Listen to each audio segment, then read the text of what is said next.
कल एक चीज लिखे थे, सबसे लास्ट दो ऑब्जेक्टिव जो था वो बोला कि अभाज्य संख्या का proper divisor and improper divisor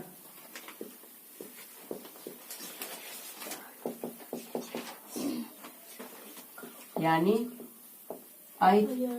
यथार्थ भाजक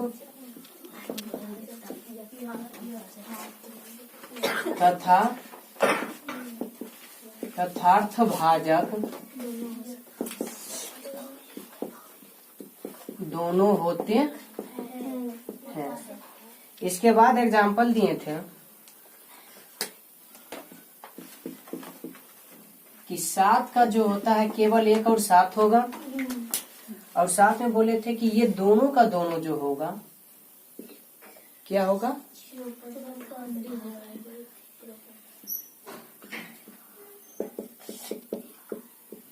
प्रॉपर डिवाइजर। उसके बाद दूसरा लिखे थे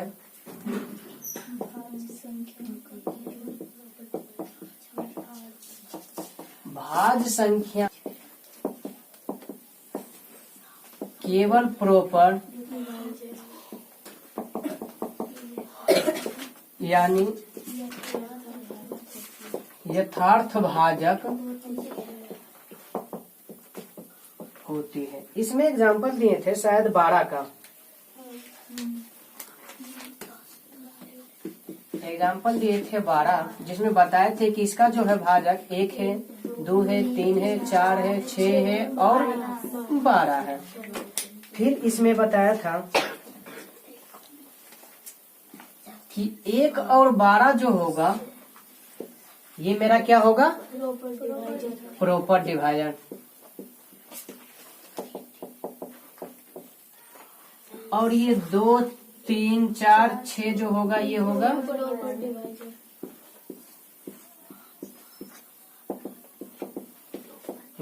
डिवाइजर। लेकिन समझा रहे थे तो उस समय बताए थे अभाज्य संख्या रियल जो होता है, अभाज्य संख्या केवल इम्प्रॉपर डिवाइजर यानी यथार्थ भाजक होता है। समझ में आया? कल यही मिस्टेक था। कल मिस्टेक क्या था वो देखना, अभाज्य संख्या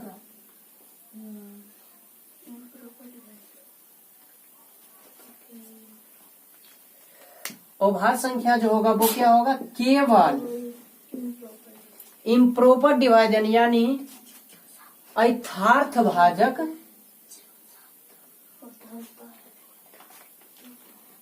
होते हैं। ठीक ना? और इसका जो इंग्लिश होता है इम्प्रॉपर होता है, इम्प्रॉपर। कंठा से एकदम हो जाना,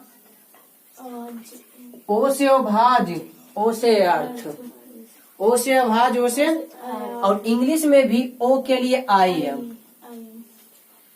भाज्य संख्या यहाँ पर जो गलत है वो क्या है, यहाँ लिखे हैं भाज्य संख्या का केवल प्रॉपर डिवाइजर होता है, लेकिन नहीं, भाज्य संख्या का दोनों होगा। और देख सकते हो ये एक मेरा भाज्य संख्या है जिसमें दोनों हो रहा है। और इसमें ये भी लिखे थे तो गलत लिखे थे, क्योंकि 1 और 2 सॉरी मिस्टेक हुआ था, 1 और 2 जो है वो क्या है, इम्प्रॉपर, जबकि 2, 3, 4 और 6 जो है ये मेरा प्रॉपर डिवाइजर है। समझ में आया? तो जहां पर ही मिस्टेक हुआ था उसको सुधार लो।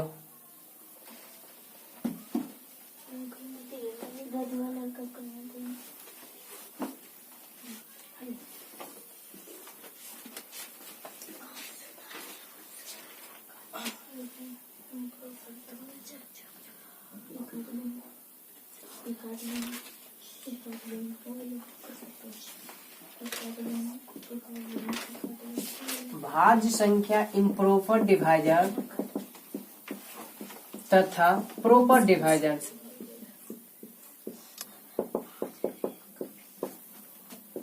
यानी यथार्थ भाजक तथा अर्थार्थ भाजक दोनों होता है।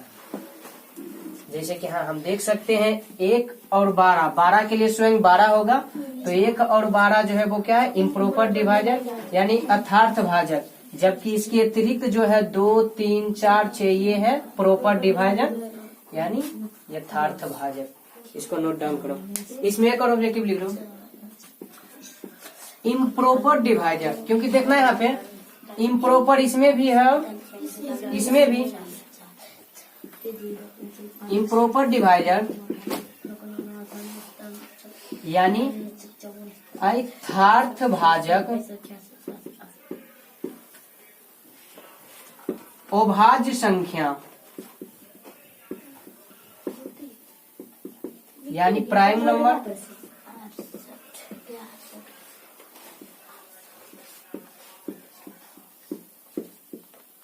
तथा भाज्य संख्या यानी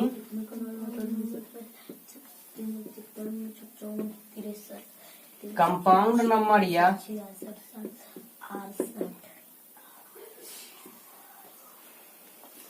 कंपाउंड नंबर या इसको कंपोजिट भी बोलते हैं, ठीक ना। कंपोजिट नंबर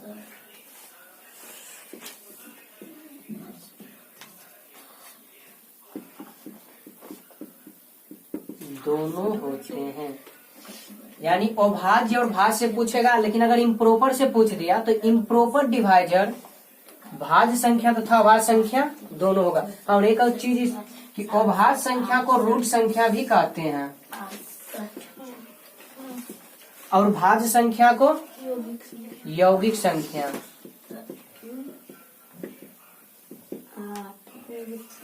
देखना यहाँ पे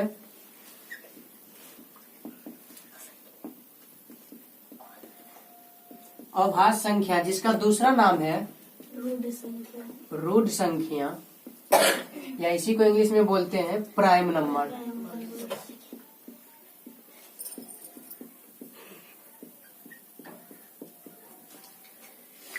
इसका परिभाषा होता है वैसे संख्या जो केवल और केवल एक अथवा स्वयं से विभाजित होती हो, वैसे संख्या को अभाज्य संख्या, रूट संख्या या प्राइम नंबर कहा जाता है। जैसे अगर हम इसके एग्जाम्पल की बात करें तो क्या होगा मेरा इसका 2, 3, 5, 7, 11, 13, 17, 19 ETC इस तरह से। इसमें एक ना तो भाज्य संख्या होती है ना ही अभाज्य संख्या होती है। पहले बता देते हैं भाज्य संख्या क्या है। भाज्य संख्या जिसका दूसरा नाम है यौगिक संख्या, जिसको इंग्लिश में कंपाउंड नंबर या कहीं कहीं कंपोजिट नंबर भी लिखा रहता है। ये क्या है, तो वैसी संख्या जो एक अथवा स्वयं को छोड़ करके कम से कम एक और संख्या से विभाजित होती हो, यानी कि ऐसी संख्या कम से कम 3 संख्या से विभाजित होनी चाहिए। एक हो गया, दूसरा वो स्वयं होगा और तीसरा कम से कम एक और होना चाहिए। तो ऐसी संख्या को बोलते हैं भाज्य संख्या। अगर हम इसका एग्जाम्पल देखें तो होगा 4, 6, 8, 9, 10, 12, 14, 15, 16, 18, 20 ETC यहाँ तक कि 21 भी होगा। अब इसमें से थोड़ा सा एक चीज क्लियर कर देते हैं। वो भाज्य संख्या में जिसे हम बात करते हैं अगर 2 के लिए, तो 2 किस किस से विभाजित होगा, या तो 1 से या फिर स्वयं मतलब 2 से ही। हम अगर बात करते हैं 2 का तो ये या तो 1 से विभाजित होगा या 2 से। तो इसके लिए है और स्वयं के लिए 2। 3 की भी बात करते हैं तो ये 1 से या 3 से, तो 1 तो सबसे विभाजित होगा, 1 से सब विभाजित, लेकिन स्वयं तो 3 के लिए स्वयं 3, 5 के लिए स्वयं 5, 7 के लिए स्वयं 7, 11 के लिए स्वयं 11, इस तरह से होगी। अब इसमें होता है 2 एकलौता सम संख्या है जो अभाज्य संख्या भी होती है, यानी कि 2 को छोड़ करके और कोई भी सम संख्या अभाज्य संख्या नहीं होती। नहीं होने का रीजन क्या है कि कोई भी सम संख्या होगा 2 से वो क्या होगा, विभाजित होगा। कोई भी सम संख्या होगा 2 से विभाजित होगा, तो 2 के छोड़कर अगर कोई और संख्या लेते हैं तो 1 और उसके लिए स्वयं और साथ में 2 भी तो उसको विभाजित कर देगी ना। यही रीजन है कि 2 को छोड़कर कोई और भी सम संख्या नहीं होती। कहने का मतलब अगर हम जिसे 4 का लेते हैं तो 1 से विभाजित होगी और 4 से, लेकिन ये सम संख्या है ना, तो सम संख्या रहने के कारण इसको मजबूरी में 2 से भी विभाजित होना पड़ता है। और 3 संख्या से देखो यहाँ विभाजित हो रहा है, 1, 4 और 2, तो 3 को आ गया कि किसमें आ जाएगा, भाज्य संख्या में, वो भाज्य संख्या में नहीं। लेकिन अब ये भी पूछा जा सकता है कि अभाज्य संख्या की कुल कितने भाजक हो सकते हैं, कुल कितने डिवाइडर, तो ओनली 2। अभाज्य संख्या का केवल और केवल 2 होगा, क्योंकि देख सकते हो 2 का केवल 1 या 2 से विभाजित होगा। हम 13 का बात करते हैं तो केवल 1 या 13, तो यानी कि एकदम निश्चित है कि अभाज्य संख्या का केवल और केवल 2 ही होगा ऐसा संख्या जो विभाजित कर पाएगी। क्लियर हुआ ये चीज। तो अभाज्य संख्या का कितने डिवाइडर होंगे, केवल 2। क्लियर। जबकि भाज्य संख्या का तो अनंत हो सकता है, कितनों भी हो सकता है, लेकिन अनंत इसका भी नहीं होगा, क्योंकि हम पहले ही बता चुके हैं डिवाइडर की संख्या निश्चित होती है। तो अब जिसे मान लेते हैं हम 20 ले लिए, तो 20 को अनंत डिवाइड करना है, या तो 1 करेगा, 2 करेगा, 4 करेगा, 5 करेगा, 10 करेगा या स्वयं 20 करेगा, इसके अतिरिक्त तो कुछ और नहीं करेगा। तो यानी हम कितनों ले लेते हैं तो उसको क्या करते हैं, एकदम निश्चित संख्या ही होती, लेकिन इसकी संख्या जो है 2 से अधिक होगी, ये भी कंफर्म रखो, क्योंकि एक तो 1 होगा, एक क्या होगा 1, और दूसरा स्वयं, इसके अतिरिक्त कोई और तो होगा नहीं वो। तो अगर कम से कम एगो भी हुआ तो 1, 2 और 1 3, यानी इसका न्यूनतम अगर पूछा जाए कि भाज्य संख्या का न्यूनतम यानी सबसे कम डिवाइडर कितने होंगे तो 3, और अभाज्य संख्या का सबसे कम कितने होंगे, तो इसमें सबसे कम पूछे या सबसे अधिक पूछे, केवल और केवल 2 ही होगा, ना तो 2 से कम ना 2 से क्या। क्लियर हुआ।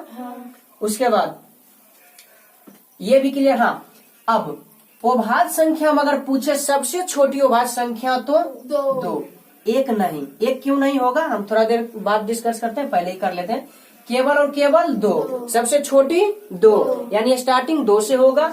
2, 3, 5, 7, 11, 13, 17, 19। यहाँ देख सकते हो तो 3 के बाद 5, 5 के बाद 7, क्योंकि 7 के बाद 9 नहीं आया है। 7 के बाद 9 क्यों, क्योंकि 9 भाज्य संख्या में है। क्यों, क्योंकि 9 1 से भी और स्वयं के लिए 9, 1 के लिए 1 और स्वयं के लिए 9, लेकिन कम से कम 1 और क्या है इसको 3, जो ये भी डिवाइड कर रहा है। यही रीजन है कि भाज्य और भाज्य में ना रह के किसमें आ गया है, भाज्य में। ये क्लियर हुआ। और ये भी क्लियर कर लेना कि सम संख्या होगा ही नहीं वो भाज्य, 2 को छोड़ करके। 2 केवल एक एकलौता ऐसा बारी से, मतलब ये उस अभाज्य संख्या में जो कि सम है, बाकी सब विषम है। हाँ, और ये चीज भाज्य संख्या सम और विषम दोनों हो सकता है, सम और विषम दोनों। और सबसे छोटी भाज्य संख्या तो 4, क्योंकि 4 से छोटा होगा ही नहीं। क्लियर ना। 4 से छोटा 3 इसमें आ गया, 2 इसमें आ गया, और 1 ना तो भाज्य और ना ही अभाज्य। अब देखा जाए इधर तो 6, 8, लेकिन बीच में एक 9 भी आ गया, क्योंकि क्या है, कम से कम 3 को से डिवाइड है। 10, 12, 14, 15 आ गया, 16, मतलब देखो तो टोटल 2 को छोड़ करके टोटल सम यहाँ पे है ना, सब सम है। तो कहने का मतलब सम टोटल होगा 2 को छोड़ करके, लेकिन इसमें केवल विषम होगा, सम केवल 1, 2 होगा, और इसमें सम विषम दोनों हो सकता है, सम विषम दोनों, और टोटल सम इसमें होगा केवल 2 को छोड़ करके। अब बात करते हैं 1, ना तो अभाज्य संख्या की श्रेणी में इसे रखा गया और ना ही भाज्य संख्या की श्रेणी में। आखिर ऐसा क्यों। 1 के लिए बताना 1 क्या होगा, 1 के लिए 1 भी 1 ही होगा, एक के लिए एक एक है, अगर स्वयं की बात करें तो भी एक है, यानी तीनों तो खुद ही है। ये तीनों, एक एग्जाम्पल देते हैं। सपोज देख, मान लो ये मेरा घर है, इस घर में आने के लिए हमको किसी से परमिशन भी लेना है? सब तो मेरा ही है। जब दो व्यक्ति का रहेगा, जब पार्टनरशिप पे रहेगा तब ना उससे परमिशन लेके जाएंगे, या फिर कहें कि आज हम जा रहे हैं तो सपोज दैट दुकान है जो दो व्यक्ति मिलकर चला रहा है, तो अगर एक कहीं जाएगा तो उसको बोलना पड़ेगा कि आज हम यहाँ जा रहे हैं तो तुम दुकान को चलाओ, या फिर हम इतना लेट आएंगे, या मतलब उसको हिसाब देना पड़ेगा। लेकिन जब इसी का है दुकान, एक ही होगा, तो वो काहे किसी को बोलेगा? तो इसके पास तो एक खुद है, जो विभाजित करेगा वो भी एक, स्वयं भी एक, तो तीनों तो एक ही है। इसलिए इसको ना अभाज्य में रखा गया और ना ही क्यों, क्योंकि अभाज्य में कम से कम कितना होना चाहिए डिवाइडर, लेकिन यहाँ कितना पूरेगा? केवल एक को डिवाइड कर सके वो केवल एक है और कुछ है नहीं। इसके लिए स्वयं भी यही है और खुद भी यही। और एक इसलिए भी नहीं रखा गया कि कोई भी संख्या उठा के देख लो, 0 से लेके कुछ भी, उसको कम से कम एक ऐसा संख्या होगा जो डिवाइड करेगा और वो एक होगा। हम 13 का बात करते हैं तो 1 से हर हाल में कटेगा, 0 का बात करते हैं तो भी 1 से कटेगा। समझ में आया? तो यानी कि यही रीजन है कि एक को ना अभाज्य में रखा गया और ना ही भाज्य में। ये समझ में आया है? एक और चीज पढ़ना है, सअभाज्य। क्योंकि इसके आगे वाला जब भी एक का एक खत्म होगा तो वो आएगा, तो इससे बेस्ट है मैं ही पढ़ा देते हूँ, फिर नहीं बताएंगे ये तीनों।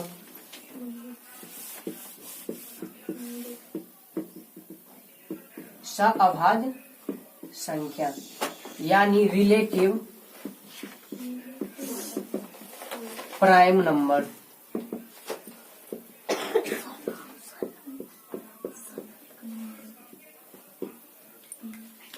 रिलेटिव प्राइम नंबर कहने का मतलब क्या है? वैसे कोई भी धनात्मक पूर्णांक, वैसा कोई भी धनात्मक, अब वो सम भी हो सकता है और विषम भी हो सकता है, जिसका महत्तम समापवर्तक यानी HCF यानी GCD, कल बताए थे ना, हाईएस्ट कॉमन डिवाइडर एक हो, या जिसका उभयनिष्ठ गुणनखंड एक हो। ठीक ना, जिसका उभयनिष्ठ गुणनखंड एक हो। उभयनिष्ठ गुणनखंड का आने का मतलब क्या है? कॉमन फैक्टर, यानी कि दोनों में जो आता हो वो कितना हो? एक हो, उसे हम कहेंगे सअभाज्य संख्या। जिसे हम बात अगर कर लें 2, 3 को, और इस तरह जो सअभाज्य संख्या होता है उसकी छोटी ब्रैकेट के अंदर लिखते हैं कोमा दे करके। ठीक ना, 2, 3 हो सकता है, 3, 4 हो सकता है, 4, 5 हो सकता है, 5, 6 हो सकता है, 2, 5 हो सकता है। चूंकि देखा जाए अगर जो 2 का और 3 का दोनों में केवल एक ही उभयनिष्ठ होगा, हम 2 को लिख सकते हैं 1 गुना 2, 3 को लिख सकते हैं 1 गुना 3, तो दोनों में उभयनिष्ठ क्या आ रहा? केवल, यानी इसका HCF केवल एक ही आएगा। 3 को हम 1 गुना 3 लिख सकते हैं, 4 को 1 गुना 4, तो इसमें भी केवल एक। 4 को हम लिख सकते हैं 1 गुना 4, 5 को भी लिख सकते हैं 1 गुना 5, तो इसमें भी एक। उसी तरह 6 को लिख सकते हैं 1 गुना 5, सॉरी 5 को लिख सकते हैं 1 गुना 5, लेकिन यहाँ 6 को लिख सकते हैं 1 गुना 2 गुना 3, सॉरी यहाँ भी एक चीज अति हुआ था, 4 को हम लिख सकते हैं 1 गुना 2 गुना 2, लेकिन फिर भी देखो इसमें दोनों केवल एक ही मिल रहा है ना, इसमें 2 है 2 को, लेकिन इसमें 3 है, मिला तो नहीं कुछ। उसी तरह इसमें देखो केवल एक एक मिल रहा है, इसमें 5 है तो इसमें नहीं, और इसमें 2, 3 है तो इसमें नहीं है इसमें नहीं। उसी तरह 2 का बात करें तो इसको लिख सकते हैं 1 गुना 2, 5 को लिख सकते हैं 1 गुना 5, तो यानी केवल कितना मिल रहा है?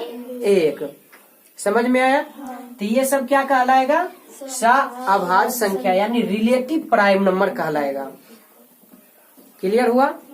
अब मोसो चाहते हो देने के लिए तो मोसो भी दे सकते हो, जिसे हम 2 से 5 में देते हैं तो 2 बार में लगेगा 4, 1 बच गया, 2 उतारेंगे 2 बार में 2, खत्म। मेरा मोसो कितना आ गया? 1 आ गया। समझ में आया है? तो इसी तरह से सम ले विषम ले कुछ भी ले सकते हैं, लेकिन मोसो कितना आना चाहिए? केवल एक आना चाहिए। ठीक ना। अब कोई ये मत कह देना कि 1 5 को भी तो ले सकते हैं, क्योंकि 1 का केवल 1 और 5 का 1 गुना 5, तो 1 तो भैया सब में समाहित है ना, तो सभ्य में समाहित है, सब में देख सकते हो तो 1 आया ही है, इसलिए 1 को नहीं ले सकते हैं। क्योंकि एक को ना तो भाज्य में रखा गया और ना ही अभाज्य में, और सअभाज्य संख्या में है ये, हम या तो भाज्य ले सकते हैं या अभाज्य, और एक को छोड़ करके तो बाकी जितना भी होगा सब अभाज्य या भाज्य ही होगा। तो ये चीज समझ में आया है, तीनों क्लियर हुआ ना। चलो अब बनाते हैं प्रश्नावली।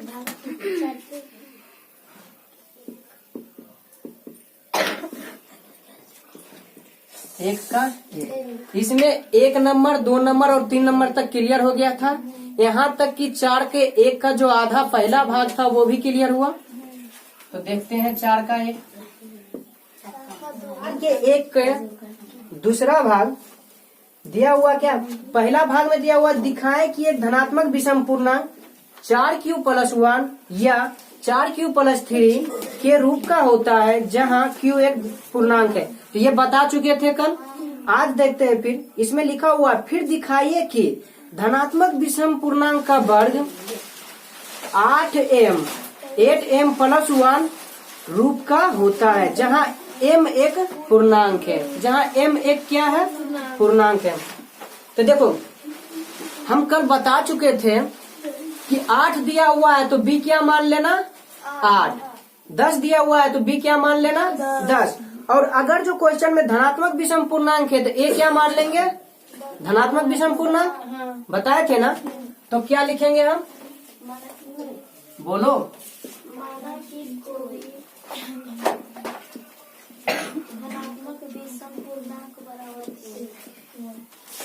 माना कि कोई धनात्मक विषम बराबर a तथा b बराबर 8 दिया हुआ है तो 8। उसके बाद युगलिड के भाग लेमा से, अब युगलिड का भाग लेमा क्या है, तो a बराबर b³+r, जहाँ 0 < r b। यहाँ कोमा की जगह हम जहाँ भी लिख सकते हैं। उसके बाद देखो, चूंकि मेरा b बराबर क्या है, 8, हम इसको मान, तब यहाँ b बराबर हम क्या यहाँ रखेंगे, 8।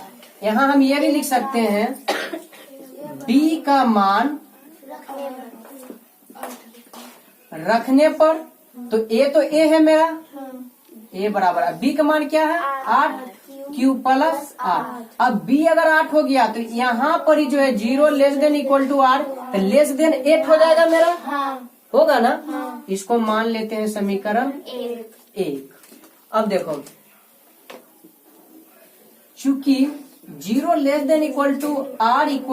8, तो इसलिए r हम ले सकते हैं 0 1 2 3 4 5 6 7, यानी कि r का मान 0 से लेकर के 8 से छोटा होना चाहिए, यानी 0 से लेकर के 7 तक हो सकता है, तो r मान लिए ये, ठीक।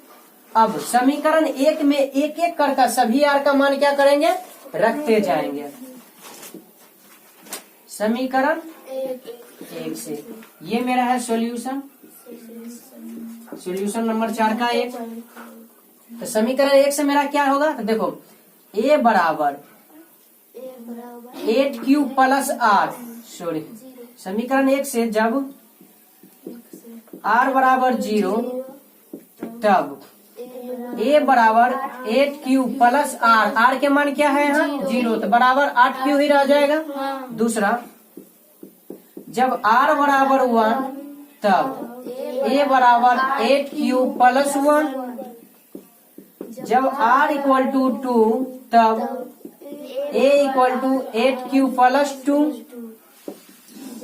जब r = 3 तब a = 8q+3, जब r = 4 तब a = 8q+4, जब r = 5 तब a = 8q+5, जब r = 6 तब a = 8q+6, जब r = 7 तब a equal to 8q plus क्या 7 तक लिख लिया मैंने। अब आगे क्या कह रहा करने के लिए, क्वेश्चन अब कह रहा धनात्मक विषम पूर्णांक का वर्ग 8m प्लस 1 के रूप का होता है, जहां m एक पूर्णांक है। तो यानी कि अब इसका क्या करना है, वर्ग। तो देखो वर्ग करने बोल रहा है ना, तो जब वर्ग करने बोल रहा है तो क्या करेंगे, वर्ग करेंगे। मैं ही कह रहा है प्रश्न से।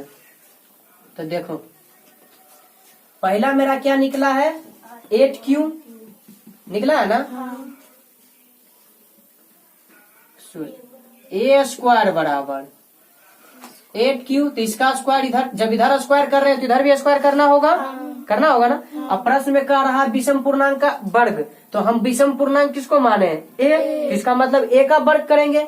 और जब चूंकि a बराबर तो 8q ही आया है मेरा, तो जब a का वर्ग करेंगे तो इसका मतलब 8q का भी वर्ग करेंगे। तो क्या होगा, 8 का वर्ग 64 और q का वर्ग q स्क्वायर। क्लियर। अब 8 हम इसमें कॉमन लेंगे तो क्या बचेगा, 8q स्क्वायर। अब हम इसको लिख सकते हैं, तो हम मान लो यहाँ a ले रहे हैं, 8a, जहां 8q स्क्वायर बराबर a माना। इसीलिए बोले थे कि स्क्वायर करोगे और घन करोगे तो सब में अलग अलग मानना पड़ेगा, बताए थे कल। अब इसमें जितना निकलेगा सबको अपने मन से मानोगे, सबको क्या करोगे, अपने मन से मानना है। तो 8a का निकला है 8q स्क्वायर। फिर दूसरा a स्क्वायर बराबर, अब दूसरा करेंगे तो दूसरा मेरा क्या है, 8q प्लस 1 है। तो a स्क्वायर बराबर 8q प्लस 1। तो इसका फिर वर्ग करेंगे, चूंकि मेरा a का बोला है और a को न है बल्कि a कितना है, 7 तक निकला है। कुल मिला के 8 गो होगा, 1 2 3 4 5 6 7 और एगो 0 8, तो 8 का करके निकालना है। अब चूंकि ये देखो क्या है कि a प्लस b के होल स्क्वायर का है, तो चूंकि हम जानते हैं कि a प्लस b का होल स्क्वायर बराबर a square plus 2ab plus b, हम इसको लिख सकते हैं a square plus b square plus 2ab। लेकिन कल बताए थे चूंकि r को लास्ट करना है इसलिए 2ab बीच में लेंगे और b स्क्वायर लास्ट कर देंगे, तो ये होगा। तो इसलिए a स्क्वायर बराबर मेरा इसका क्या होगा, 8 का स्क्वायर मतलब 64q square plus 2ab 2ab, तो 8 दूना 16 इकाई और q का q प्लस b स्क्वायर यानी 1 का स्क्वायर 1। अब देखो मेरा 8 के फॉर्म में लेके जाना है तो इससे 8 कॉमन ले लेंगे, जिसके फॉर्म में लेके जाएंगे उसको कॉमन ले लेंगे। तो 8 के कॉमन लेंगे तो यहाँ क्या बचेगा, प्लस 2q बचेगा, क्योंकि 8 इससे तो 8 कॉमन आएगा नहीं, तो इतना। तो फिर ये जो ब्रैकेट में आया ना इसको अभी b मान लेंगे, यानी जितना ब्रैकेट के अंदर आएगा उसको मानते जाएंगे। समझ में एक चीज आ रहा है या नहीं, ब्रैकेट के अंदर जितना, क्योंकि देखो आगे हम जब भी इससे पहले यार वाला मानते थे 9th आर में, तो एक बार मान लिए माना कि a, तो हमेशा ये यहीं पर देखो माना कि धनात्मक पूर्णांक a, तो हर जगह a ही धनात्मक पूर्णांक ले रहे हैं। लेकिन ब्रैकेट के अंदर जो आएगा उसको मानेंगे अलग से, और अलग से मांगेंगे तो इसको a माने हैं तो इसको फिर क्या मानेंगे, b। इसको a नहीं मानेंगे, क्यों, क्योंकि a तो इसको मान लिए हैं, तो a जब भी होगा तो इसी के बराबर होगा ना, तो फिर क्या मानेंगे, b मानेंगे। तो 8 ये क्या मान लेते हैं, b, तो फिर यहाँ क्या हो जाएगा प्लस 1, जहां 8q प्लस 2q बराबर b माना को ब्रैकेट में कर देंगे। समझ में एक चीज आया है, इतना कॉपी करो उसके बाद फिर आगे मिटा करके लिखते हैं। यहाँ पे 3 चीज पे ध्यान देना। सबसे पहले क्या कहा, धनात्मक विषम पूर्णांक का वर्ग, लेकिन यहाँ पे वर्ग माने हैं तो वहां पर ही हमेशा करना कि अगर धना वर्ग कहे या घन कहे फिर भी यहाँ नहीं वर्ग मानेंगे नहीं घन मानेंगे। समझ में पहला आया, यानी यहाँ पर क्या करना है, यहाँ पे ना तो वर्ग मानना है और ना ही घन मानना। केवल जिस तरह मानते हैं धनात्मक विषम पूर्णांक या सम पूर्णांक जो रहेगा वही मानना, वर्ग और घन नहीं मानना। दूसरी बात, यहाँ फॉर्मूला जब भी हम लिखेंगे तो मैं का यूज नहीं, हमेशा क्या करेंगे हम। अब देखो लिखने वाले हम हैं, यानी तो हम पर्सनल एक है, तो एक के लिए तो मैं का प्रयोग करते हैं, तो हम यहाँ लिख सकते थे मैं जानता हूँ कि, लेकिन नहीं, लिखने वाला मैं हूँ एक, जांचने वाला कोई और भी है, एग्जामिनर होगा, तो दुगो हो गया, हो सकता है उसके बाद भी पास हो कॉपी कोई और चेक करे, तो यानी कि एक न एक से अधिक व्यक्ति इसको देखेगा, तो इसीलिए और जो जो भी देखेगा वो सब जानता है कि a प्लस बी के होल स्क्वायर बराबर a square plus 2ab plus b square. ऐसा तो नहीं ना कि हम पढ़ रहे हैं a square plus 2ab plus b square, तो कोई पढ़ेगा a4 a2 इस तरह तो नहीं, यानी जब भी पढ़ेगा तो वो यही चीज रहेगा। क्लियर ये? उसके बाद तीसरा चीज याद रखना कि जब वर्ग करने कहा है तो देख सकते हो प्रश्न से लिखने के बाद हम क्या कर रहे हैं, वर्ग कर रहे हैं, और अगर घन करने के लिए कहेगा तो यहाँ घन करते जाएंगे, प्रश्न से लिख के क्या करते जाएंगे, घन करते जाएंगे। समझ में आया है ये चीज? घन भी कहेगा तो टोटल चीज यहाँ से लेके यहाँ तक यही रखेंगे, यहाँ चेंज होगा, यहाँ घन करेंगे तो हो जाएगा मेरा a प्लस बी के होल क्यू का फॉर्मूला, जो कि होता है a cube plus b cube plus 3a square b plus 3ab square, ठीक ना। या दूसरा formula a cube plus b cube plus 3ab into a plus b, लेकिन इसमें भी हमेशा ऊपर वाला यूज करना, नीचे वाला नहीं, क्योंकि इसके बाद हमको इसी फॉर्म में आना है, इससे बेस्ट है हम पहले डायरेक्ट यही फॉर्म में चलते हैं, ठीक ना। तो क्यू वाला भी इसी तरह से बनेगा, केवल यहाँ क्यू करते जाएंगे। अब जब एलएचएस में क्यू करेंगे तो आरएचएस में भी क्यू करते जाएंगे। तो ये तीनों चीज समझ में आया है? क्लियर ना? इसको मिटा देते हैं। चलो इसके बाद देखो फिर a स्क्वायर बराबर 0 वाला कर लिए हैं, 1 वाला कर लिए हैं, अब किसका करेंगे, 2 वाला। जब r में क्या है, 2 है, r बराबर 2 है।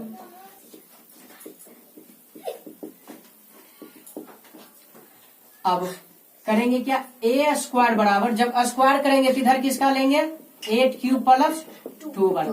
अब देखो चूंकि एक बार लिख दिए हैं कि हम जानते हैं कि a square a plus b का होल स्क्वायर बराबर a square plus 2ab plus b square, तो हर बार लिखना जरूरी नहीं, क्योंकि एग्जामिनर को पता चल चुका है कि हम हर बार क्या इसी फॉर्म पे निकाल रहे हैं। तो क्या होगा इसका,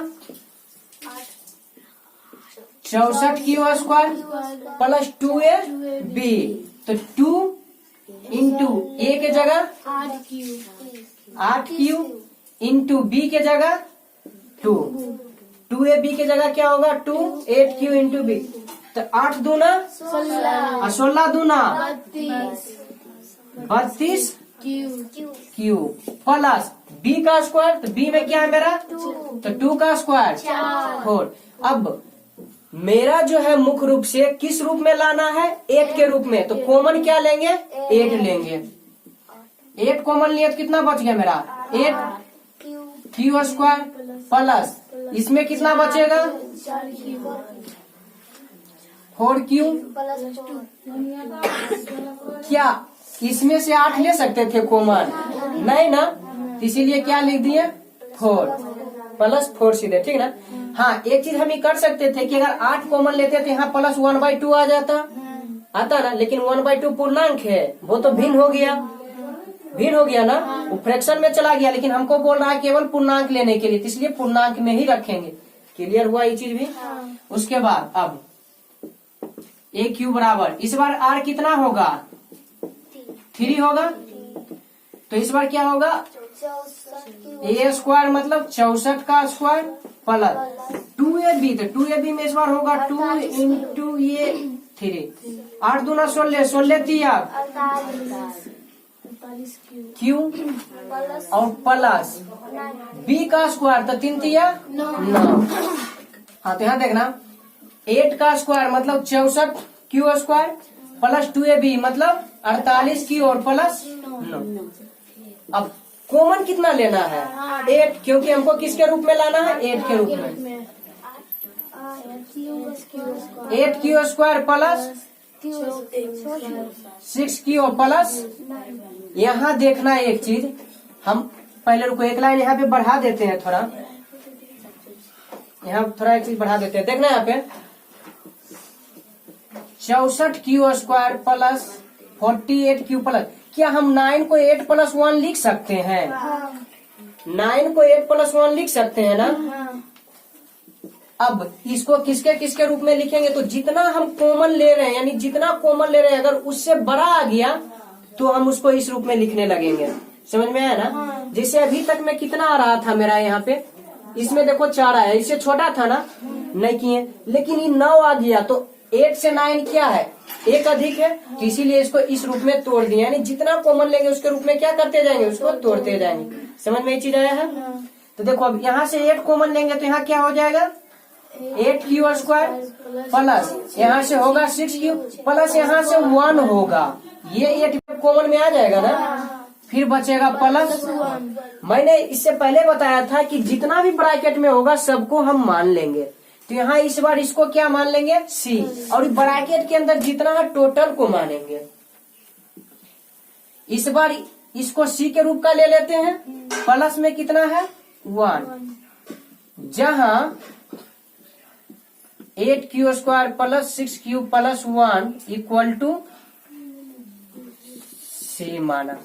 क्या ये समझ में आया है? टोटल फॉर्मेट समझ में आ गया ना? क्वेश्चन में स्क्वायर करने बोला है तो स्क्वायर कर रहे हैं। किसका स्क्वायर करने बोला है? धनात्मक विषम पूर्णांक का। किसका बोला है स्क्वायर करने? धनात्मक विषम पूर्णांक। और हम धनात्मक विषम पूर्णांक माने क्या है? ए को, तो स्क्वायर किसका करेंगे? ए का करेंगे। ये चीज समझ में आया है? और अगर नहीं समझ में आ रहा तो इस तरह समझना, मान लो ये दुकान तुम्हारा है, ये दुकान किसका है? तुम्हारा। तुम कहीं जा रहे हो और चलाने के लिए कोई लेबर रखे हो, ठीक ना?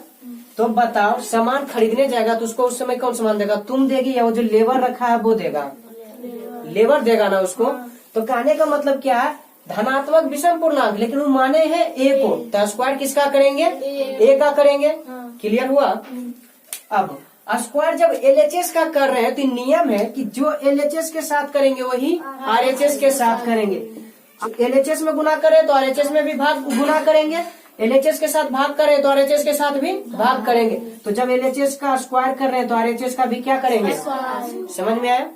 अब यहाँ LHS तो केवल A² है, तो इसका स्क्वायर निकलेगा नहीं, यही रह जाएगा। लेकिन RHS में मेरा है 8Q प्लस 2, तो इसका होल स्क्वायर हम जानते हैं प्लस बी के whole square A² plus 2AB plus B² होगा, तो उसी के फॉर्मेट में ये भी निकलेगा मेरा A² यानी 8Q का स्क्वायर। A² मतलब 8Q का स्क्वायर। यहाँ मान लो कि ये जो मेरा है ये A है और ये जो है ये B है, तो A प्लस B का जो होल स्क्वायर होता है वो होता है A² plus 2AB plus B²।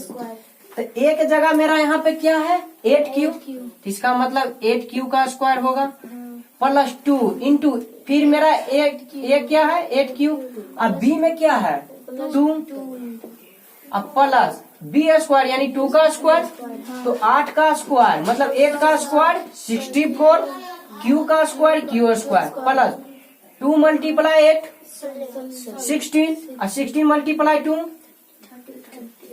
32, और Q प्लस 2 का स्क्वायर 4। समझ में आया? यही चीज यहाँ पे लिखे हैं। सॉरी, ये किसका? ये वाला है, और वही फिर इसका भी किए। समझ में आया ना? और यही करेंगे फिर यहाँ 4 रख करके, क्योंकि 7 तक हमको निकालना है। क्लियर? ओह सॉरी, यहाँ पे एक मिस हो गया था। देखो यहाँ पे एक लाइन होगा 8 और टोटल को हम क्या मान लेंगे? C और प्लस 4, जहाँ 8Q plus 4Q equal to C माना। तो यहाँ पर मेरा क्या हो जाएगा? D, और क्या माने हैं? D माने। क्लियर ना? चलो अब आगे बढ़ते हैं, डायरेक्ट लिखते जाते हैं, क्योंकि यहाँ तक मैं उम्मीद करते हैं समझ ही गई होगे। और लिखते जाते हैं, गौर से देखते जाना, जहां समझ में ना आएगा बोलना, नहीं तो सीधे निकल जाएंगे लिखते हुए हम। A² बराबर 8Q प्लस 4 का स्क्वायर। समझ में आया था? ये सब समझ आए थे तो समझ में आया ना, तो क्लियर हो जाएगा। इसका 64 क्यू स्क्वायर,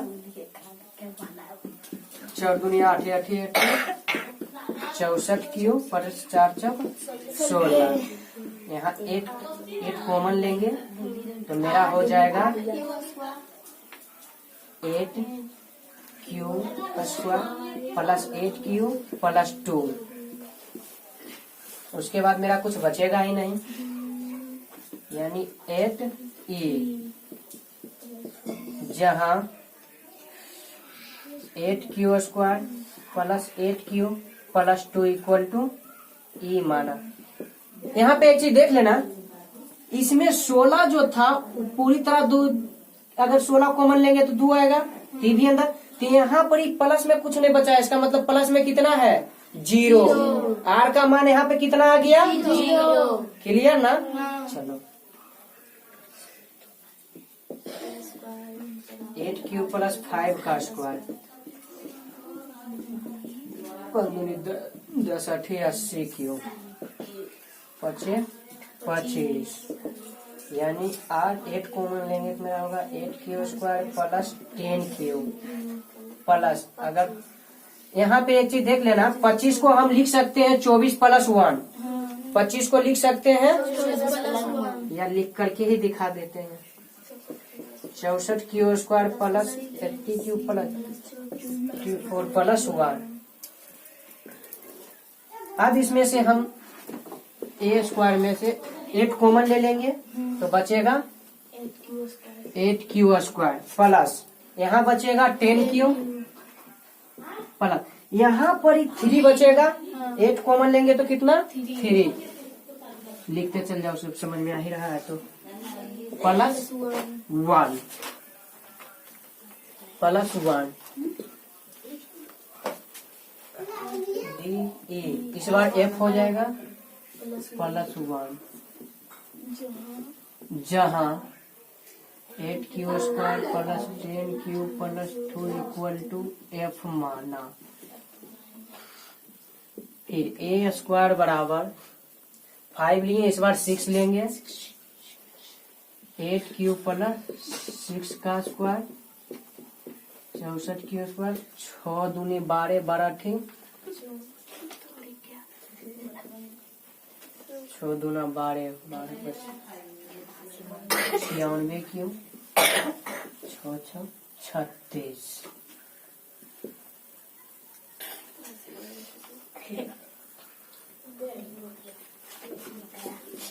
चौसठ Q square plus 96 Q plus 36 को लिख सकते हैं 32 प्लस 4 32 प्लस 4। चूंकि 32 इसलिए ले रहे हैं क्योंकि 32 8 में क्या है, 8 के टेबल में आता है, तो 8 जब कॉमन लेंगे तो 32 आराम से मेरा आ जाएगा। तो 8 कॉमन लेने पे 8 Q square plus 96 plus 4 8 G plus 4, जहाँ 8 Q plus 12 Q plus 4 equal to G माना।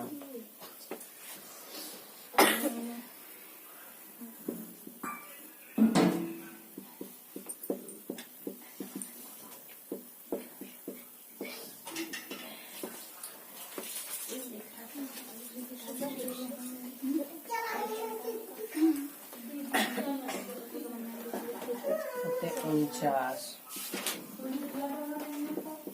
64 Q square plus 12 Q plus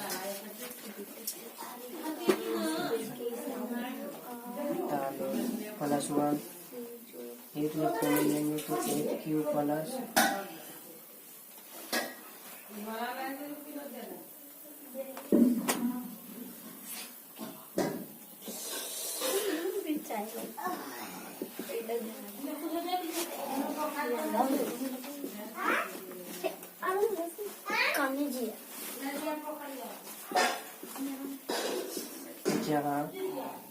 8 equal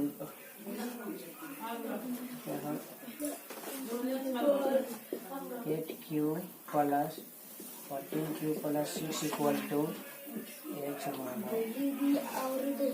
copy करो इसको तेजी से। चलो यहाँ पर देखो r बराबर 2 लिए हैं। इससे पहले क्या था मेरा a स्क्वायर बराबर, जब r बराबर क्या लिए थे 1, यानी 8Q। तो जब इसका स्क्वायर किए थे तो क्या आया था 8a माने थे उसके रूप को। ये समझ में नहीं आ रहा? जब ये 2 है 3 है 4 है 5 है 6 है 7 है r की जगह, लेकिन इससे पहले r बराबर 0 रख के किए थे ना। तो जब हम उसका स्क्वायर किए थे तो आया था इस तरह से, जिसमें a माने थे उसके फॉर्म को 8a के रूप का आया है ना। तो फिर एक और a स्क्वायर बराबर जब 1 रखे थे 8Q प्लस 1 का स्क्वायर किए थे तो इस समय 8b प्लस 1 आया था। ये रूप का था ना, समझ में आया है? क्लियर ना? अब देखना यहाँ पर ही जो है r बराबर कितना निकल रहा है मेरा, ग्रीन बोला है मार्कर, थोड़ा गौर करना वहां पर। r बराबर कितना निकल रहा है 0। 0 रखे 0 आया, 1 रखे तो कितना आया 1 आया, 2 रखे तो कितना आया 4 आया, 3 रखे तो कितना आया फिर रिटर्न हो गया 1, यानी 1 ही है ना। फिर 4 रखे तो कितना आ गया था 0, कितना 0, यानी फिर रिटर्न हुआ। 5 रखे थे तो कितना आया था 1, यहाँ पे देख सकते हो 1। 5 रखने पे फिर वही रिटर्न हुआ। 6 रखने पे फिर कितना आया 4। 7 रखने पे 1। मतलब r बराबर केवल और केवल 0, 1, 4 आया है, केवल इतना है ना। अब क्वेश्चन थोड़ा बढ़िया से देखना, उसमें दिया हुआ है धनात्मक विषम पूर्णांक का वर्ग, सही है। और ये जो हम माने हैं वो धनात्मक विषम पूर्णांक को माने हैं। क्लियर हुआ? क्वेश्चन देखे हो तो बताना क्या 0 मेरा विषम पूर्णांक है, 4 मेरा विषम पूर्णांक है, तो कितना बच रहा है केवल 1 ना। और क्वेश्चन भी कह रहा है 8m प्लस 1 के रूप का, मतलब r में वहां भी क्या है 1 ही ना। क्लियर यहाँ तक? चलो इसको नोट डाउन करो, मिटाते हैं। तो अब देखना है यहाँ पे, चूंकि a एक धनात्मक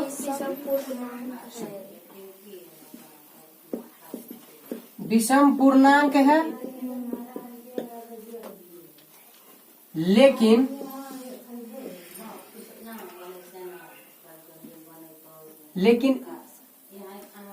सॉरी r बराबर 0 या 4 समपूर्णांक है, इसलिए a स्क्वायर बराबर 8a। यहाँ पे थोड़ा ध्यान देना, यूक्लिड का भाग लेवा क्या है a बराबर bq प्लस r है ना, a बराबर bq प्लस r, और हमको निकालना है 8m प्लस 1 के रूप में। तो यानी जहां पर भी मान रहे हो वहां पर a b q r या m, पांचों में से कुछ नहीं मानना है। तो जहां b माने वहां पर भी, जैसे कि हम यहाँ मान लिए थे पहला, जब यहाँ थोड़ा सा ध्यान देना है अपनी, a बराबर पहला मेरा था 8q था ना, जिसका जब हम जब इसका स्क्वायर किया तो इधर भी स्क्वायर हुआ था, तो ये आ गया था 64q स्क्वायर। 64q स्क्वायर, 8 को हम कॉमन लिए तो हो गया था 8q स्क्वायर। तो इसमें हम मान लिए थे 8a, जहां 8q स्क्वायर बराबर a। दरअसल यहाँ पर जो हम ये a माने हैं, यहाँ पर a b q r m, ये पांचों में से कुछ नहीं मान सकते, क्योंकि a पहले से क्या है माना हुआ है, b भी माना हुआ है, d भी आ चुका है, r भी आ चुका है, m भी आ चुका है। इसीलिए ये सब हम नहीं लेंगे। मेरा स्टार्टिंग जो होगा वो c से होगा, इसलिए थोड़ा सा रॉन्ग, मतलब ये मिस्टेक हो गया था, सभी सुधार लो। जो वीडियो देखोगे उसके लिए भी थोड़ा सा ही सुधार लेना।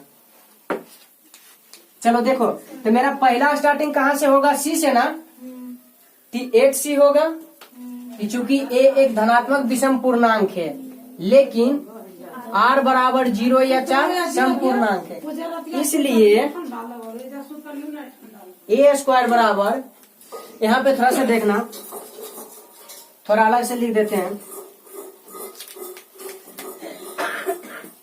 ए स्क्वायर जब r 0 था तो मेरा 8 आया था, 8C। जब r 1 था तो 8D प्लस 1। जब r 2 था तो 8E प्लस 4। जब 3 था तो 8F प्लस 1। जब 4 था तो 8G, और जब 5 था 8H प्लस 1। जब 6 था 8I प्लस 4, और जब 7 था तो 8J प्लस 1। हम वहां पे ये वाला A माने थे, ये B माने थे, ये C माने थे, ये D माने थे, ये E माने थे, ये F माने थे, ये G और ये H। जबकि ऐसा नहीं होगा, चूंकि ये मेरा क्या है, भाग एल्गोरिदम को अगर हम देखें तो मेरा A पहले से आ चुका है और हम A को मान चुके हैं विषम धनात्मक पूर्णांक, तो हम यहाँ पे 8Q स्क्वायर बराबर A माने थे, जो कि ये नहीं होगा इसीलिए। और दूसरी बात, B बराबर 8 मान चुके हैं, तो जब B बराबर 8 मान चुके हैं तो शायद मेरा यहाँ पे आया था 8Q, देखिए ना क्या था मेरा, 8Q प्लस 1 का स्क्वायर किए थे तो 64Q प्लस 16Q प्लस 1, जिसमें 8 कॉमन लेंगे तो 8Q square plus 2Q plus 1, यानी कि 8Q स्क्वायर प्लस 2Q बराबर B माने थे, लेकिन हम B पहले से 8 मान चुके हैं। B पहले से क्या मान चुके हैं? 8 मान चुके हैं, इसीलिए मेरा ये B भी नहीं होगा। यानी हम जब मानेंगे तो कहाँ से मानना स्टार्ट करेंगे? C D E F G H I और J, यानी कि A B Q R और M भी नहीं मानेंगे, क्योंकि इसको हमको M के फॉर्म में बदलना है। क्लियर ना? तो अब देखो, हम यहाँ पे लिख रहे हैं कि A एक धनात्मक विषम पूर्णांक है, लेकिन R बराबर 0 या 4 सम पूर्णांक है, इसीलिए A स्क्वायर बराबर 8Q या 8E प्लस 4 या 8G या 8I प्लस 4 संभव नहीं है, क्योंकि हमको क्या लाना है? विषम पूर्णांक लाना है। तो विषम पूर्णांक लाने के लिए मेरा यहाँ पे R क्या है? यहाँ 0 है, 4 है, 0 है, 4 है, जो कि सम है, इसलिए ये सब क्या है? नहीं होगा। इसको छोड़ करके अगर हम बात करें तो 8D प्लस 1 है, 8F प्लस 1 है, 8H प्लस 1 है और 8J प्लस 1 है। तो हम यहाँ फिर लिखेंगे, इसलिए A स्क्वायर बराबर मेरा होगा 8D प्लस 1 या 8F प्लस 1 या 8H प्लस 1 या HJ प्लस 1 संभव है। अब यहाँ ये देखना, मैं इस सबको मिटा देता हूं।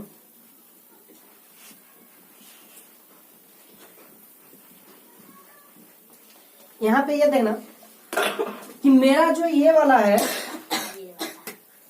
D F H और J कहीं ना कहीं M के ही रूप का है ना? हम यहाँ चाहते तो A भी मान सकते थे, M भी मान सकते थे, कुछ भी। तो हम लिखेंगे यहाँ पे, चूंकि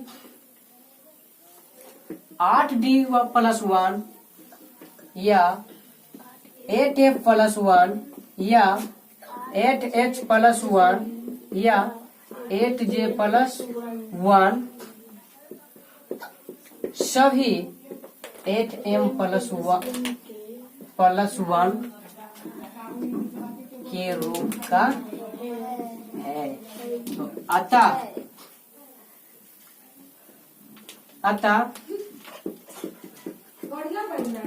धनात्मक विषम पूर्णांक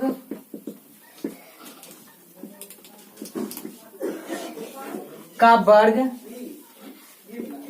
ए स्क्वायर बराबर, देखना इधर अभी हम धनात्मक विषम पूर्णांक ए माने थे ना, धनात्मक विषम पूर्णांक ए, और इसका जो वर्ग होगा वो क्या होगा ए स्क्वायर।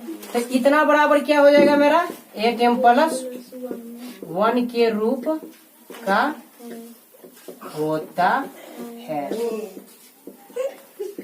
प्रूव्ड, क्लियर हुआ। चलो इसको कॉपी कर लो। यहाँ पे एक मिस्टेक हो चुकी थी, जहाँ पे मुझे ए मानना था वहां पर ही मैंने सी माना है, जहाँ पे सी मानना था वहां पे मैंने ए मान लिया है। तो आप लोग शुरू से ऐसा कीजिएगा कि सी से मानते हुए जे तक जाइएगा, बाद में मैं इसे सुधार दिया हूँ ताकि आप लोग को दिक्कत ना हो। Thank you.